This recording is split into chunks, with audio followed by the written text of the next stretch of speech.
So, for entertainment purposes, is it Mr. Maxwell, Jack Maxwell? Is it Jack? Which name do you prefer? For this environment, Jack's completely fine. We can go first name terms. It's cool. Okay. Of course, we've got another wrestler again. We've got one of the best gimmicks I've obviously seen in the UK. We've got loads to talk about, but first, roll the intro.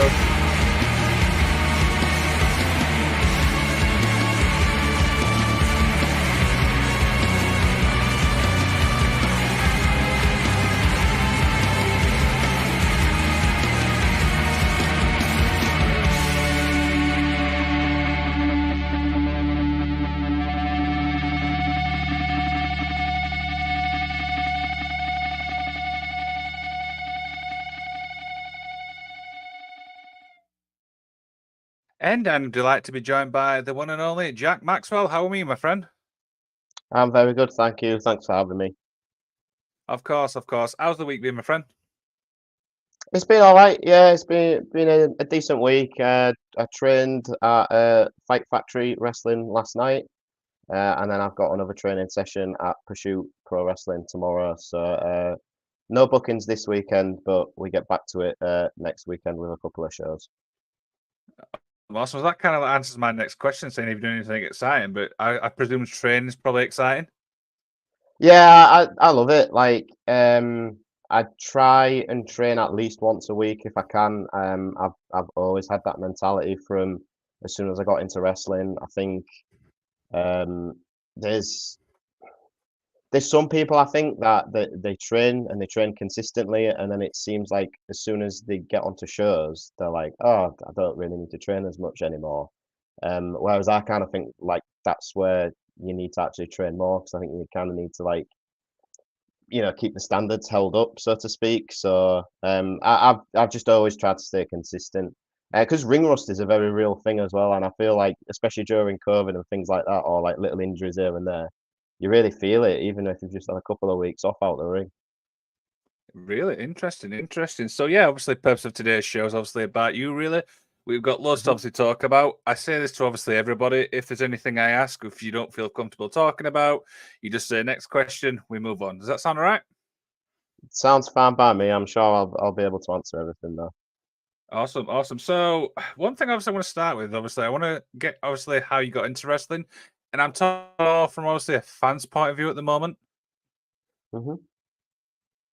So I was actually quite a relatively late bloomer to getting into wrestling. I started watching when I was like 11 years old, which obviously it's still a child by all means, but I think when you ask most wrestlers, and obviously you'll probably know this firsthand from interviewing them, like 99% of them kind of say the same thing of like, oh, I remember when I was 5 years old and I saw this, or like, um, I can never remember a time where I wasn't into wrestling or something like that. Whereas I was a little bit different. Like I had a good portion of childhood where like wrestling wasn't really in my life.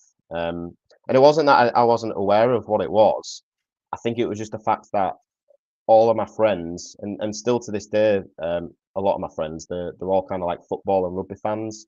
So there was never a need for me to like seek it out because I kind of thought, oh, what's the point? Because I can't talk about it with anyone, and that's kind of the fun of it. But then yeah, I got to 11 years old, and I think I was just channel flicking one day through the Sky Sports channels, and I came across an episode of SmackDown, and like from that point on, pretty much I became a fan. But even then, it wasn't like a light bulb moment where I was like, oh, this is the thing I want to do. It was just, oh, I like wrestling, so I'm gonna keep watching this. And I'd probably say within a few months' time, I was like consistently watching Raw and SmackDown every single week, and I've never really stopped watching it since then either. Interesting. There's some of obviously the names obviously you watched in. Obviously talking John Cena type or before that. Yeah, so this was very early 2008. I started watching. So the very first thing I remember watching when I was channel flicking that day, it was a segment between Edge and Rey Mysterio because they were feuding over the world title at the time. Hmm. And Vicky Guerrero was involved in it as well. This was when Vicky Guerrero was the general manager, and she was like in a wheelchair, and she had the neck brace on. One of the greatest heels of all time, by the way, Vicky Guerrero, undoubtedly. I absolutely hated it. I wanted to, every time she said "excuse me," I wanted to throw my remote through the TV. She did my head in. Such a good heel. So yeah, like Edge and Rey Mysterio, they were like on the SmackDown side, and then on the Raw side, you had like Cena, Orton, and Triple H. They was all feuding over the WWE title at that time. So it was sort of going into like WrestleMania 24 was when I started watching. Interesting, interesting. Yeah, I remember obviously the Vicky Guerrero things. Probably, yeah, I think she gets a lot of unnecessary stick. But when you think about it, I think you're kind of on point. It is probably one of the best like things on SmackDown at the time. Yeah, it's so like my mum would come in and she'd be like, "Oh, it's her with the annoying voice, isn't it?" That's how good of a heel she was. My mum, who doesn't like wrestling whatsoever, even she got heat from her. So honestly, Vicky Guerrero, she's one of the goats of heels, and Edge as well at that time as well. The whole Ultimate Opportunist thing, I hated him so much as well. What do you think of him? Obviously being in AEW now. I think it's really, really interesting. I never thought I would actually see it. I just I don't know what it was. Even though Christian was over there and everything, I always saw Edge as the WWE guy, and I never thought I would see him in a different ring. But then that being said, I thought about Jericho for the longest time as well. So I think Jericho kind of started a trend a little bit of that there is another world outside of WWE. Even if you have been there for years, you can still reinvent yourself and you can still freshen things up and try something new. And I'm really interested to see what they do with Edge because I can't imagine he's got that much of a run left. So I'm just hoping they can really make the most of it while they've got him. Yeah, the one thing I obviously thought when it came to that was what he can offer backstage because obviously he's got the experience. I feel like he's going Hmm. to be what Punk should have been, but probably in a better role. Is that fair? Yeah, I would definitely agree with that. I do think they've brought him in probably with one eye on maybe being a coach or an agent of some kind, and just to be in there helping the younger guys, I suppose. The I say less experienced guys. You know, they've all still been doing it for years, but I'm sure Edge can help them along, and maybe if they're just missing that certain something, he can bring it out of them and get them just to that next level kind of thing. Yeah, absolutely, absolutely. So obviously, I want to move, obviously, focus a little bit, and obviously ask about you. Obviously, getting into wrestling now. The two shows I primarily obviously know you from is obviously first one is, of course, PPW. Talk about obviously going into PPW and yeah, your experiences there. Yeah, so PPW was born just out of lockdown in like the summertime of 2021, and I was one of the I'm gonna say like guinea pig trainees for PPW. I got a message off Ace Matthews, who I think you've had Ace Matthews on the show Hmm. before, right? Yep. Yeah, a great guy. Absolutely fantastic what he's doing with his character and everything like that these days. He messaged me saying that Liam Slater was going to be opening a training school in Sheffield, and he wanted a car from Hull to come down just to try the place out and not almost give it like a test run. And I knew Liam Slater a little bit from NGW, but our paths never really crossed because Liam was the beginners coach, and at that point, I'd already moved to the advanced sessions with Nathan Cruz and Matt Myers. So I only really saw Liam on the shows, and it was very much like a hello goodbye type of relationship. We didn't really talk too much. So I turn up, and I remember thinking, is this the right place? Because if you haven't been to PPW before, it's kind of like in the middle of an industrial estate, and you wouldn't know it was there if you didn't know it was there, kind of thing. And it was literally just a big warehouse with just this tiny ring in the back corner. There's like a zebra print chair that's in the shape of a high heel that is still there to this day. I don't know how it got there, but it's still there to this day. And like that was literally what it was. It was so minimalistic and basic. Uh, did like a little session with Liam, and pretty much when it then fully opened a couple of months later, I've been like a active member there ever since. And to see the change that arena's had in like 2.5 years. If you saw what it was like at the show, it was absolutely incredible. And just to be involved in that show as well, like they contacted me months before the show to say, would I be interested in doing it? I said, absolutely. It's an absolute no-brainer for me. Yeah, I was incredibly flattered, incredibly honoured to have been part of that show. Awesome, awesome. So, Fight Factory Wrestling, is that before PPW? Yeah, so that came about while I was still like actively training with NGW. Fight Factory Wrestling was one of my first like external bookings that I got away from NGW, and that kind of came about because Reese and Rogan had been wrestling in FFW for a little bit at the time, and they were looking for guys to fill up spaces in the yearly rumble that they do at the Body Slams to Cancer show. And Rogan from Reese and Rogan like heavily put me forward. And to Fight Factory's credit, they went with it. They took the trust in him, put us on the rumble, and I guess I made enough of an impression that they went, you know, we want to bring you back. And within the next within the next couple of shows, I would like kind of become like a regular there, and they've probably been my most consistent bookings for probably the last year and a half now, I would say. And they're the promotion that I'm doing the most in like storyline wise with like this new age stable that we've got. And yeah, I'm just really, really flattered and delighted and proud that I can be a part of that roster, and that they now have the trust in me to put me in these matches, and they have the confidence in me that I'm going to deliver. Awesome, awesome. So, one obviously reason obviously I wanted to get you on the show is obviously your gimmick overall. The Mhm. Maxwell character is really, really unique. So, for people obviously who's not seen the gimmick, how would you describe it to them? So, if I had to describe the gimmick in 3 words, I would probably describe it as creepy stalker killer. I think they're like the 3 words that I would use. So, um, a very flattering, charming individual, as you might expect. Um, but like I think when you look at it, obviously with like the shirt and the tie and the leather gloves, I think it's very easy to kind of draw on like a Patrick Bateman kind of thing, which I've had a lot, which is great.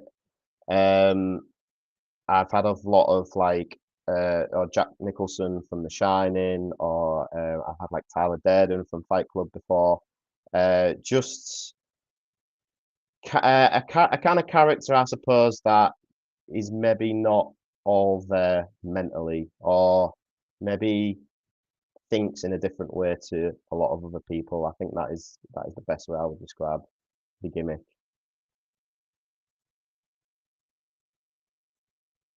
And how did it obviously all come about? Obviously, do you know in the gimmick? Is it often over time or? It's I kind of weirdly knew. I don't really know why, but I kind of knew from when I started training back at NGW. I knew at some point I was gonna have to come up with a character. I knew at some point I was gonna have to like talk and cut promos and like get this character across. And I always kind of knew I wanted to do like a kind of like crazy guy, psycho kind of character. Um, I'd I would look to like, as well as like the film characters that I've just mentioned, I would look to like wrestlers as well. So I would look to like Roddy Piper and like Brian Pillman when he was doing the whole loose cannon thing. At the time, because this was like 2015, 2016, so Dean Ambrose was like another um, inspiration, I would say, towards creating the character. I just those were the guys that I liked to watch, and those movie characters that I referenced, they're the kind of films that I like to watch, and the kind of characters that draw me in as a fan and draw me in as an audience member. So I just wanted to do that myself to an extent, and hopefully try and use my gimmick and my character to draw people into the shows that I'm on, and hopefully make them want to buy a ticket and want to see the match that I'm in.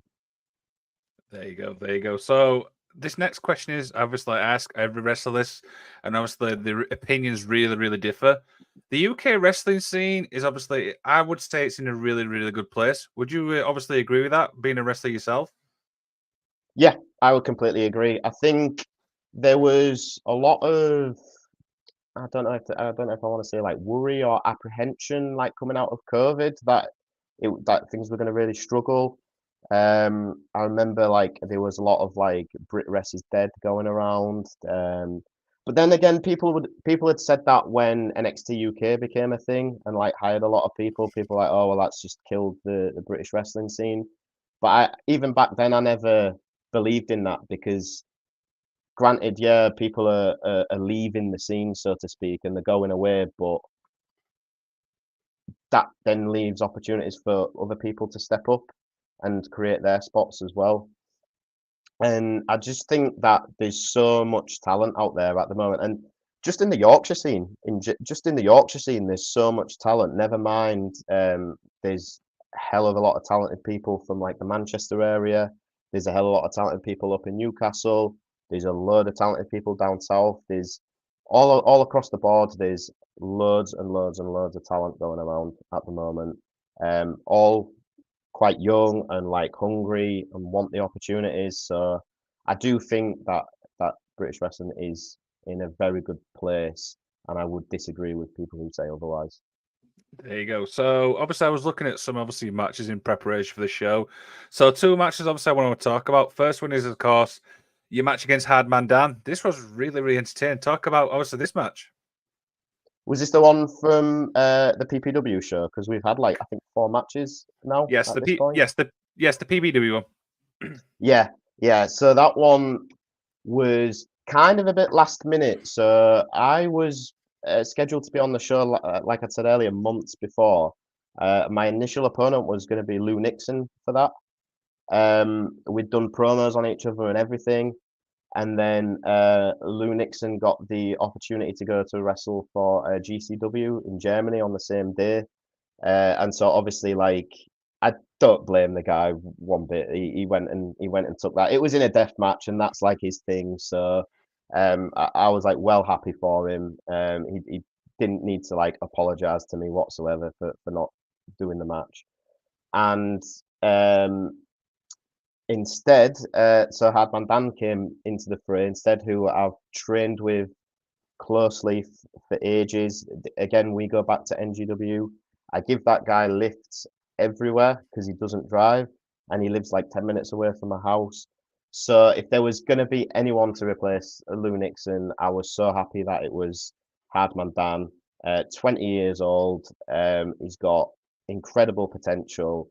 He's already incredibly talented. And I knew we would both go in there with the same mindset of like, let's both get ourselves over by helping each other. And so we just went out there and kind of had like this kind of like crazy 8 minute brawl where like the crowd was so into it. I came out and got booed, and then Hardman Dan comes out, spits water in my face, and it switches everything around. And now I'm the one getting cheered, and we're brawling on the outside. And then the crowd are begging for me to strangle him with my tie, which ends up happening. It was absolute like so much fun. It's such an amazing crowd. Probably the best crowd I've ever performed in front of. And I'm just so happy that I got to do it with Hardman Dan, who's one of my closest friends within wrestling. Excellent, excellent. The other obviously match obviously I want to talk about is obviously with Leon Slater. Now, obviously this guy has got so much credit from everybody who obviously interviewed. What's it like obviously working with Leon? It's incredible. It's because I'd trained with Leon a lot through PPW, and I know him very well through PPW, and like we are friends. That took the pressure off me a lot because I'm like, I know Leon, we get along. Um, I think like otherwise I would have been so intimidated to wrestle him probably because of the star power that he's building for himself, and just it just seems like every week his star power just rises and rises and rises to the point where I thought maybe the match wasn't going to happen because I got told about it maybe 3 months in advance, and I thought he might be like signed somewhere by then. You know, you never really know. And obviously, what we've seen now with TNA. But like again, he's another one similar to Hardman Dan in the sense of he likes to get other people over, and he likes to showcase his opponent as well as himself, and he always comes up with great ideas on how we can do it. He is just that absolute, he is a generational talent. I do strongly think in 5 years' time we will be saying that he's probably the best wrestler in the world. I just, if he can keep his head on his shoulders, which I'm sure he will, I don't see any reason why he won't be.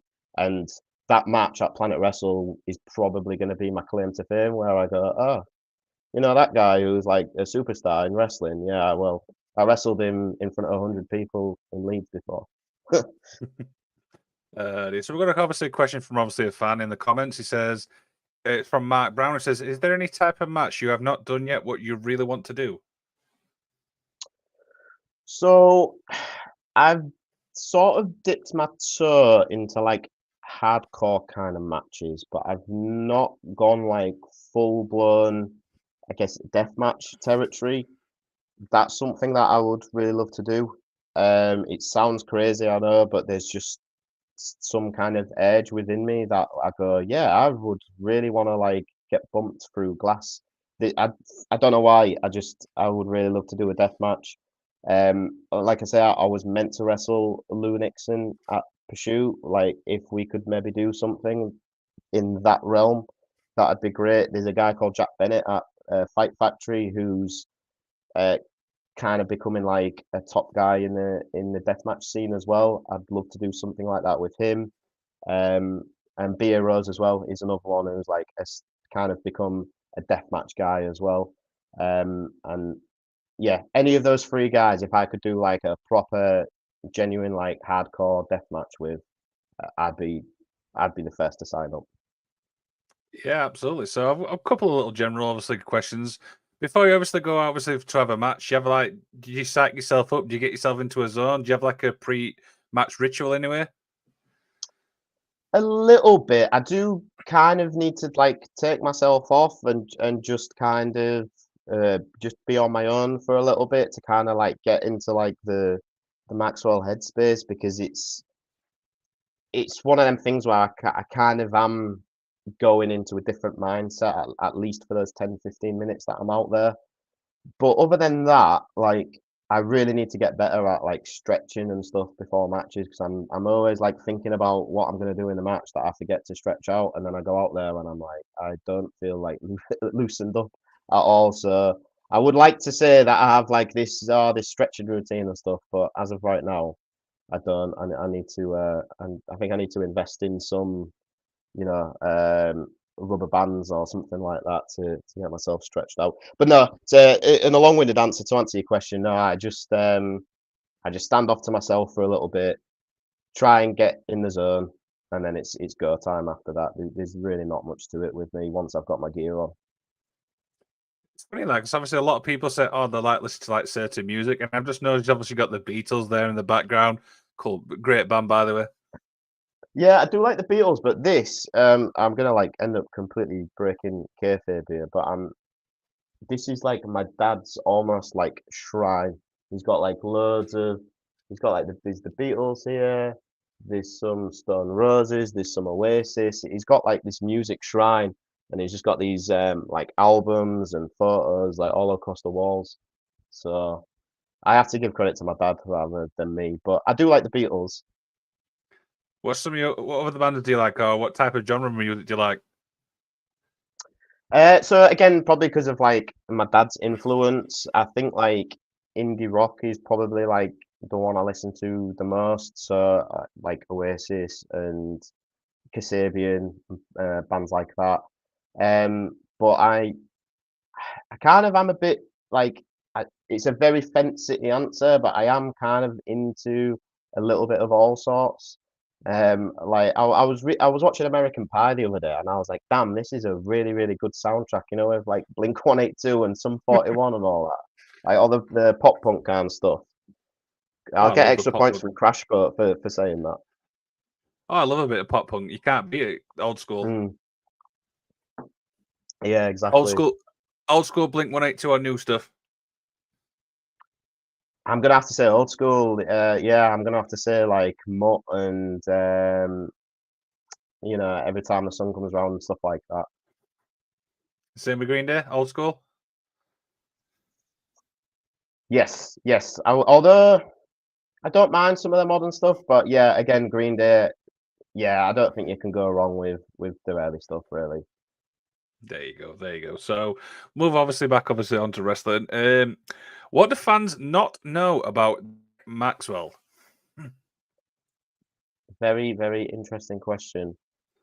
Things that a fan wouldn't know about Jack Maxwell is that Jack Maxwell loves a holiday. That's what I will say. That's what I'll say. There's this whole separate part of the persona that is ready to come out sometime, called Holiday Maxwell, and I don't think people are quite ready for it. I don't think people are quite ready to see me in a Hawaiian shirt, but still have the serial killer leather gloves on. And also they don't forget the tie. Oh, yeah, well, I'll have to find a way for the tie to fit into the Hawaiian. I'm sure it'll go. I'm sure I'll find a way to make it work. But yeah, I'll have a Hawaiian shirt on, short sleeves, with black leather gloves on, but I'd still have the red tie as well. I'll still strangle you, but I'll just strangle you on a beach somewhere instead. I cannot wait to see that image. I'm just going to be honest. I don't think anyone is. That's brilliant. That's brilliant. So, a few little obviously more questions. We obviously begin to wind down. What's the goal for you? Obviously, short term. What do you obviously want to achieve, like in the next say 2024? So 2024 for me is about. I've kind of basically since we got out of lockdown and came back from COVID, I've just kind of been trying to like spread my wings as much as I can, and like just wrestle in different promotions and get as much eyes on me as possible. And I think I've gone somewhere towards doing that over the last 2 years or so. Although I would definitely like to do that more. But I feel like so far I've been kind of confined to like the Yorkshire area, which I think weirdly it's the same for a lot of people in Yorkshire. We're such a big county and we have so much good wrestlers here, but we seem kind of like our own island where we're not many people get to go elsewhere outside of Yorkshire.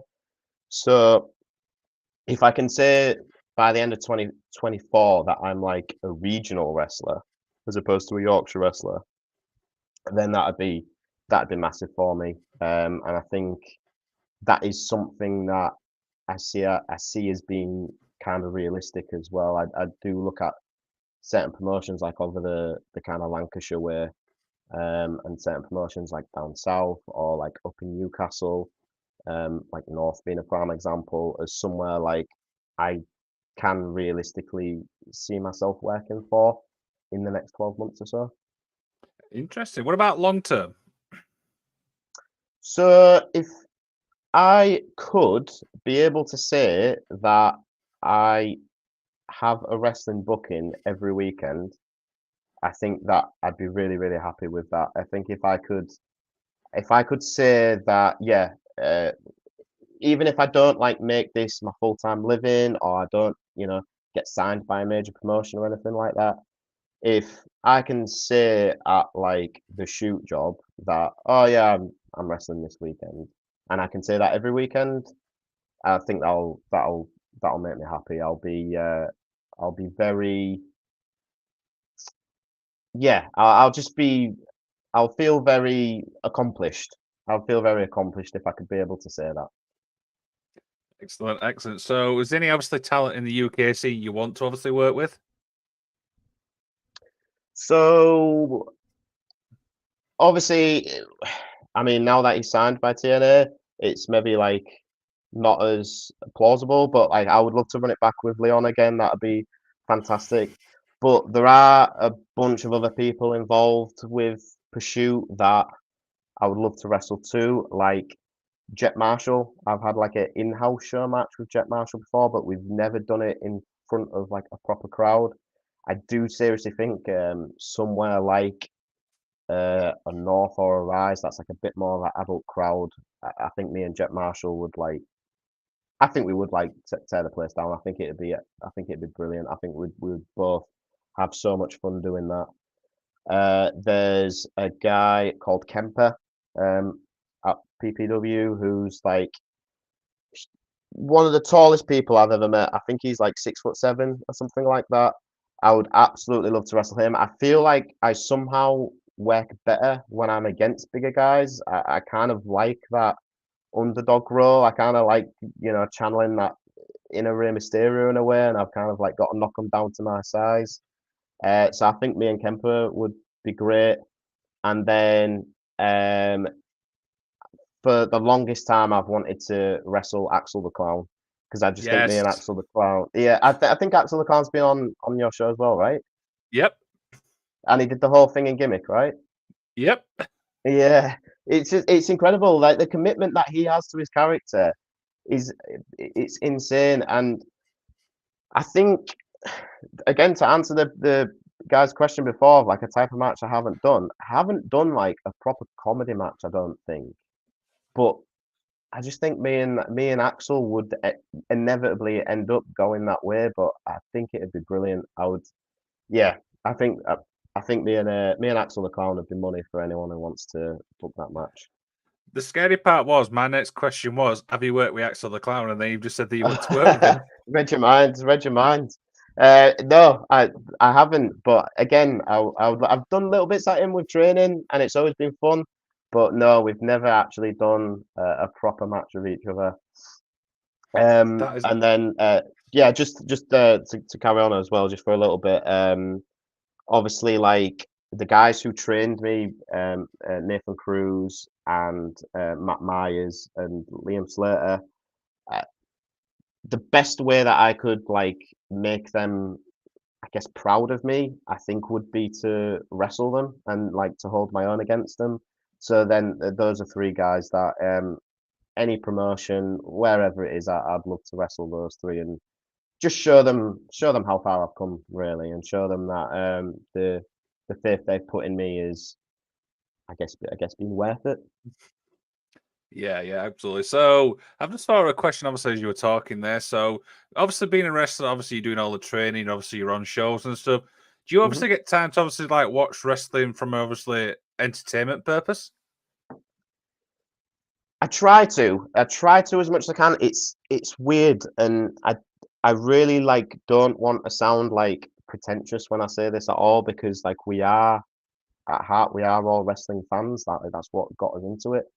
But when you like start training to be a wrestler and when you start getting on shows, you get this like weird switch in perspective where you don't watch wrestling as a fan anymore. You kind of like watch it as like a student, and you're trying to like break the matches down and you're trying to figure out where they're going. It's like when I was a kid and like I'd watch like Rey Mysterio would come out, I'd be like interested in like what gears he gonna wear? You know what I mean? What color design is his gear gonna be? Or like what springboard move is he gonna do? Because he would like hit the 619 and then he'd have a variety of different ways that he would like actually finish the match off.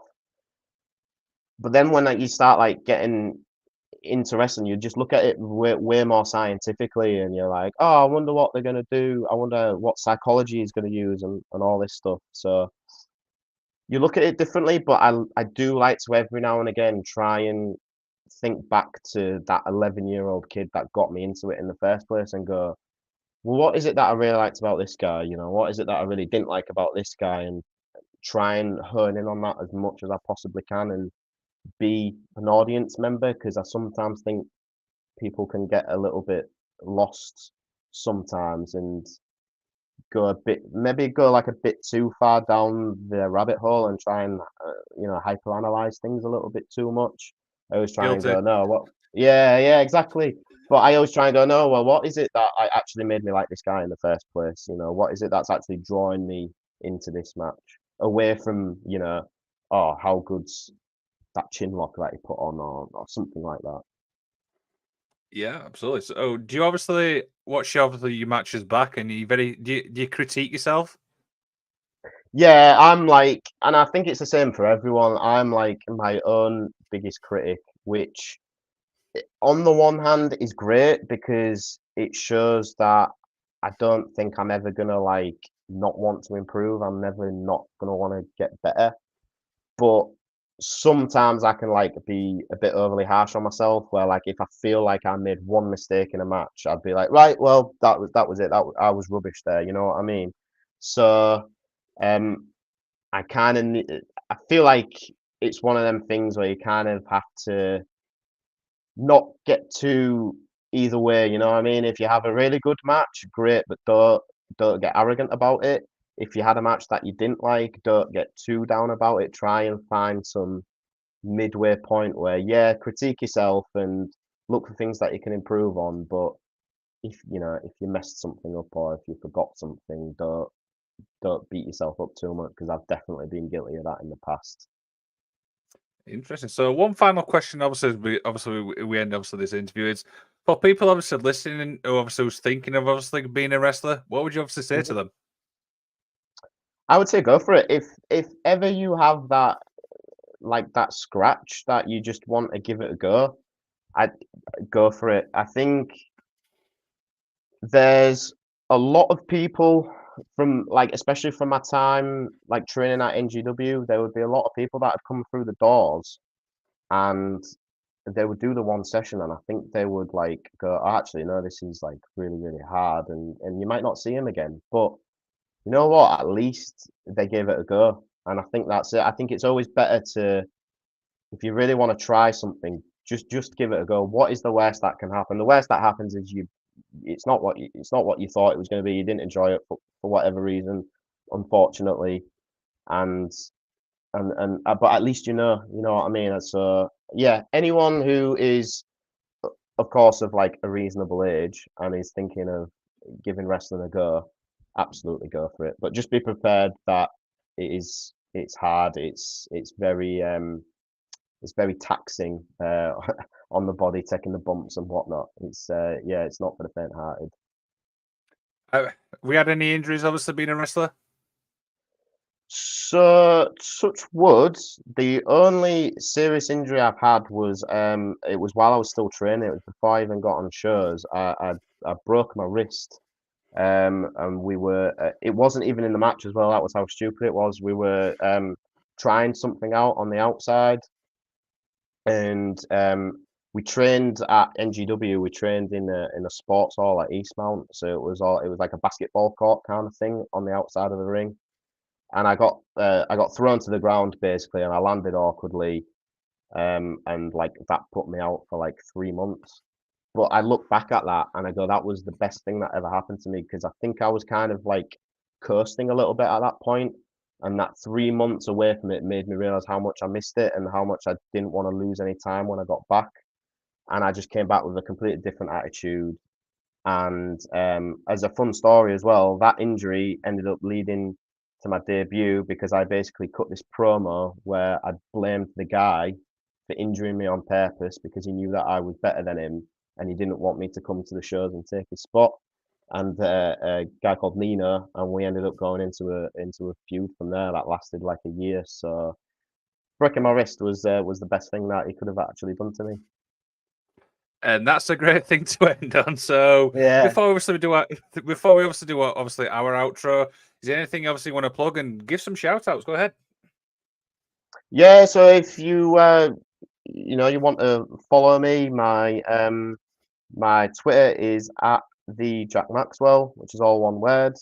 My Instagram, because I was really late to the Instagram party, I only got Instagram at the start of this year.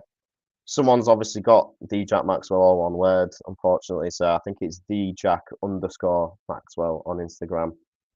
Feel free to follow us there. And yeah, just I just want to shout out the I'd be here for ages if I was shouting out all the guys that helped me along the way. But I guess, like I've said before, Nathan Cruz and Matt Myers, who were my trainers at NGW. Nathan Cruz continued to be my trainer at Evo/PWR as well. So shout out to them. And then to Liam Slater and to Nathan Black at PPW, and also to guys like R&R, Reese and Rogan, who've like put me forward so many places in the past, and have just done so much for my career. And like Ace Matthews as well, who's also like he's always pushing me out places and trying to get me booked as well. Anyone who takes the time to go to a promotion and say this Jack Maxwell guy is pretty good, I think you should book him. It honestly means the absolute world to me. There you go. There you go. Thank you so much, obviously, Jack, for taking the time to talk to us. The Magic of No Wrestling, problem. obviously, is back tomorrow as we talk about top wrestling commentators. My question to you is, who's your number one top wrestling commentator? Ooh, so if we're talking about it generally, like I think you kind of have to put Michael Cole in there at this point. But my personal favorite, the guy who I cannot help but laugh every time, like I watch him on comedy, Booker T. Booker T with his Fave 5, Booker T with the shucky ducky quack quack. I absolutely loved the Booker T when he was a commentator. I think Booker T is my all-time favorite. Well, that's obviously interesting. So you can find out obviously tomorrow what makes our list at the usual time of 6:30 p.m. UK time. That is obviously 1:30 Eastern. Jack, again, thank you so much for taking time to talk to us. No problem. Thank you for having me. Later.